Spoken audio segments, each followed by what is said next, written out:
Chapter 12 No Room for Leopard. Learning Objectives explores the relationship between humans and animals. Warm up. Look at the given table, match correctly and read the information about 5 different animals loudly in the class. Serial number, animals, type, quality. 1. Cow, domestic, dangerous, kills to eat. 2. Snake, wild, eat plants and leaves, gives milk. 3. Elephant, wild, eat bones, milk, etc. Friendly, first to be domesticated. 4. Dog, domestic, creepy crawler, dangerous, mainly found in forest. 5. Tiger, wild, big, eat plants and leaves, can be tamed. Ruskin Bond, 1934, is one of the most popular contemporary short story writers of recent times. He resides in Missouri at the foothills of the Himalayas, which is blessed with an abundance of natural beauty, flora and fauna.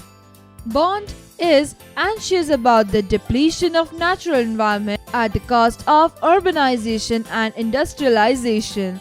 His concerned anxiety is reflected in his short stories. Above all, his stories inspire the readers a sense of duty and responsibility to the environment. Ruskin Bond's stories are full of nature, animals and people. In this story, the author's admiration of nature and animals is obvious. His encounters with various animals, especially the leopard which lives in the valley below, led to mutual trust. Let's know what makes the peace of the valley broken. I first saw the leopard when I was crossing the small stream at the bottom of the hill. The ravine was so deep that for most of the day it remained in shadow. This encouraged many birds and animals to emerge from cover during the hours of daylight. Few people ever passed that way. As a result, the ravine had become a little heaven for wildlife. Below my cottage was a forest of oak and maple and Himalayan rhododendron. A narrow path twisted its way down through the trees. At the bottom of the hill, a path led onto a grassy wood surrounded by wild dog roses. The streams ran close by the verge, tumbling over smooth pebbles. Nearly every morning, I heard the cry of the barking deer. I saw pine martens and a handsome red fox. I recognized the footprints of a bear. As I had not come to take anything from the jungle, the birds and animals soon grew accustomed to my face. After some time, my approach did not disturb them. The langurs in the oak and rhododendron trees, who at first would go leaping through the branches at my approach, now watched me with some curiosity as they munched up the tender green shoots of the oak. However, one evening as I passed, I heard them chattering in the trees and I was not the cause of their excitement. It was as though the langurs were trying to warn me of some hidden danger. A shower of pebbles came rattling down the steep hillside.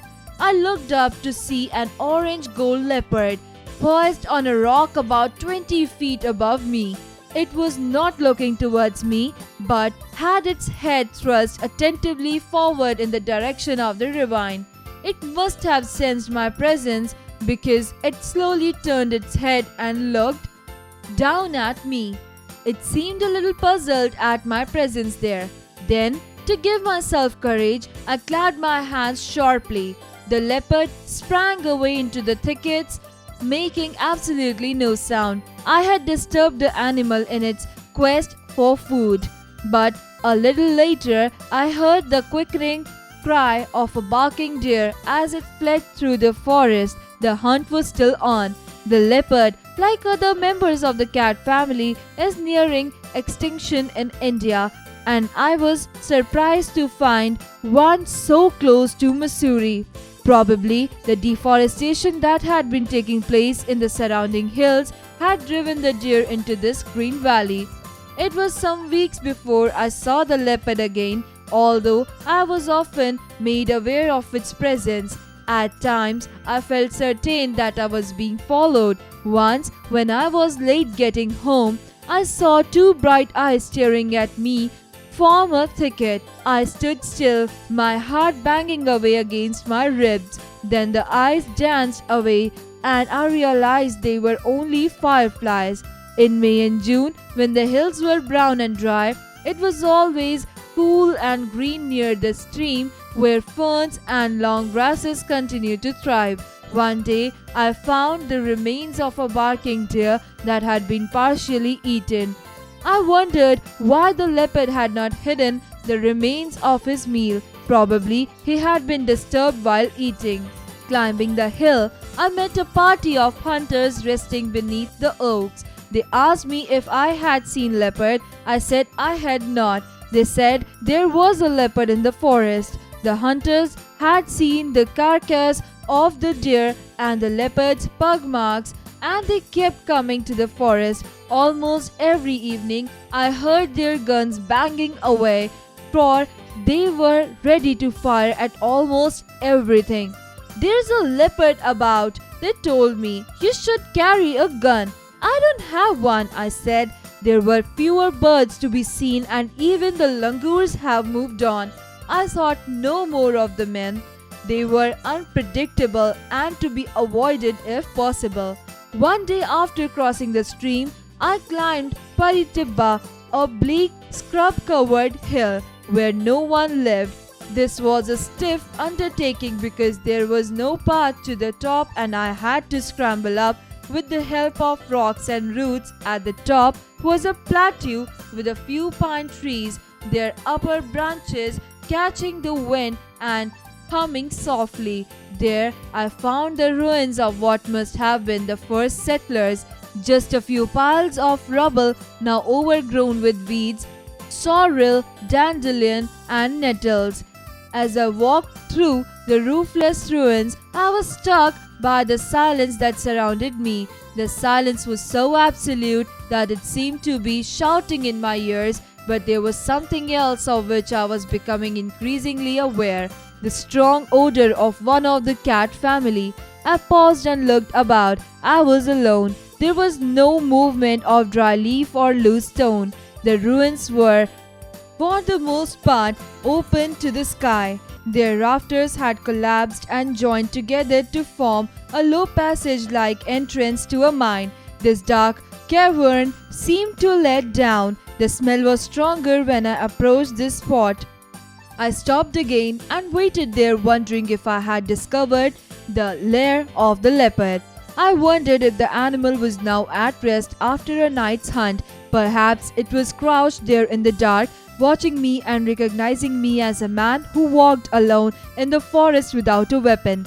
I liked to think that he was there and that he knew me and that he acknowledged my visit in the friendliest way by ignoring me altogether. I did not venture any further. I did not seek physical contact or even another glimpse of that beautiful creature, springing from rock to rock. It was his trust I wanted, and I think he gave it to me. But did the leopard, trusting one man, make the mistake of trusting others? Because next day, coming from the path of the stream, shouting and beating their drums, were the hunters. They had a long bamboo pole across their shoulders, and slung from the pole, feet up, head down, was the lifeless body of the leopard. It had been shot in the neck and in the head. "We told you there was a leopard," they shouted in great good humor. "Isn't he a fine specimen?" "Yes," I said, "he was a beautiful leopard." I walked home through the silent forest. It was very silent, almost as though the birds and animals knew their trust had been violated. I remembered the lines of a poem by D.H. Lawrence, and as I climbed the steep and lonely path to my home, these words echoed in my mind. There was room in the world for a mountain lion and me. Ruskin Bond. Find meaning. Rewind. Deep narrow gorge. Encourage. Confidence. Maple, any of various tree, grow for shade. Rhododendron. evergreen shrub with large clusters of trumpet-shaped flowers. Accustomed to, habitual. Curiosity, a strong desire to know something. Munch, eat steadily with a marked action of the jaws. Sprang, jumped. Quest, search or the act of seeking. Quicken, give life or vigor to. Extinction, making extinct that has died out. Thrive, grow rich. Ruin, destroyed or wrecked state. Collapse, to fall down or break down. Exercises, creative expression. Tell your story. 1. There was room in the world for a mountain's lion and me. Why do you think these words echoed in the author's mind? 2. Almost as though the birds and animals knew their trust had been violated. In which context the writer has given this statement? Do you think the writer is emotional and sad with the killing of the beautiful tiger? Cross-curricular connect. Learning by doing. Animals are living organisms other than humans which feed on organic matter and are able to respond rapidly to stimuli. We come across various English words while studying animals. Here is a list of animal words with the help of the internet. Find one animal, each related to the group. Threatened, consumer, endangered, primary, extinct, secondary, carnivore, domestic, herbivore, migrate. Critical thinking. Let's play a game. Role play. Put the students into groups of 3 and let them act as the narrator. Student A, you are the narrator. You first saw the leopard after crossing the small stream at the bottom of the hill. Student B, you are the narrator. You heard the chattering of langurs in the trees. Student C, you are the narrator. You clapped your hands and disturbed the animal who was in search of animals. After this, discuss how the narrator has a great understanding of animals. Logical thinking. Tanya is nervous about going on stage. However, she loves the idea of reciting poetry and making speeches. One day, her teacher announces that her class has to conduct the school assembly the next week. She asks if any student would like to read a short speech. Tanya raises her hand. Do you think Tanya made a logical decision? Why? Exercise time. Answer the following questions. 1. What did the author see when he was crossing the small stream? Answer. He saw the leopard while he was crossing the small stream at the bottom of the hill. 2. Why did the author say the ravine had become a little heaven for wildlife? Answer. Author said that because the ravine was so deep that for most of the day it remained in shadow. This encouraged many birds and animals to emerge from cover during the hours of daylight. Few people ever passed that way. As a result, the ravine had become a little heaven for wildlife. 3. Why did no one live on Paritibba? Answer. Paritibba, a bleak, scrub-covered hill where no one lived.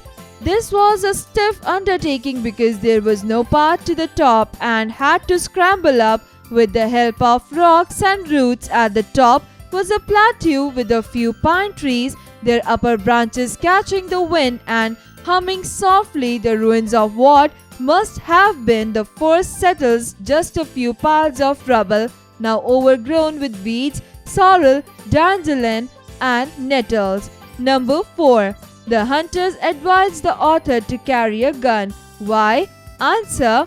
Hunters advised the author to carry a gun because there are a lot of wild animals in hills and they were unpredictable and to be avoided. 5. When did the author hear the cry of the barking deer? Answer.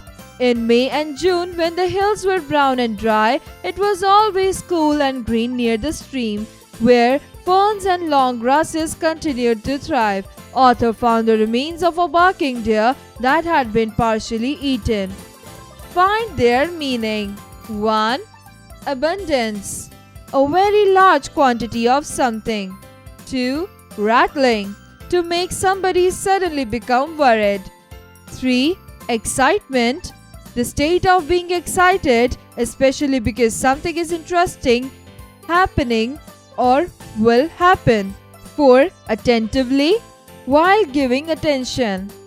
5. Deforestation, cutting down trees over a large area. 6. Leaping, to jump high or a long way. 7. Puzzled, not able to understand or explain something. Fill in the blanks. 1. Ruskin Bond is fond of nature stories. 2. He resides in forest at the foothills of Himalaya. 3. The protagonist of the story recognized the footprint of leopard. 4. The leopard is a member of cat family. 5. The leopard is considered an endangered animal in India. Take the right options. 1. The ravine was deep.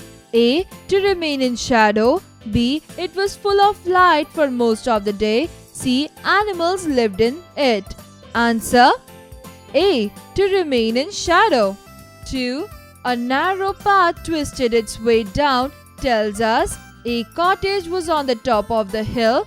B. A cottage was at the bottom of the hill. C. The path went to the river. Answer B. A cottage was at the bottom of the hill. 3. The narrator believed that the leopard showed trust and friendship by A. Not harming him when he went to its lair. B. Turning his head towards him. C. Following him about. Answer A. Not harming him when he went to its lair. Match the following. Column A, column B. 1. Maple, any of various trees grown for shade. 2. Munch, chew steadily with a marked action of the jaws. 3. Ruin, destroyed or wrecked state. 4. Collapse, fall down or break down. 5. Echo, repetition of a sound by reflection of sound waves. Conceptual understanding. Tell your story. Based on your understanding, what habits or behavior of the leopards do you get to know from the story? Do it yourself. Communication, writing skills, speech or debate. While writing a speech, always remember the following points. A. Greet the audience first. Take a dear position. B. Make a dramatic opening. C. Present your claims or counterclaims with statistics and quotations. D. Give your opinion in the concluding paragraph. E. Don't forget to thank the audience. Imagine that you are the writer of the story. No room for a leopard. Write a speech to appeal to the people to be kind to animals. Also encourage people to speak about their mistreatment. Reading skills. Read the sentences and answer the questions that follow. 1. It must have sensed my presence because it slowly turned its head and looked down at me. A. Who had sensed the speaker's presence? B. What did it do when it saw the speaker? C. What did the speaker do when he realized that he had been seen? 2. There is a leopard about. They told me. You should carry a gun. A. Whom do they refer to in the above sentence? B. How did they get to know that there was a leopard around? C. What changes could be observed in the forest with their presence? Listening and speaking skills. Your teacher will read out some phrases. Listen carefully and write them under correct sense words. Hearing, sight, smell, touch. Let's learn spellings. Complete the spelling with N or NI. 1. Rewind. 2. Animal. 3. During. 4. Tumbling. 5. Morning. 6. Barking. 7. Marin. 8. Recognized. 9. Footprints.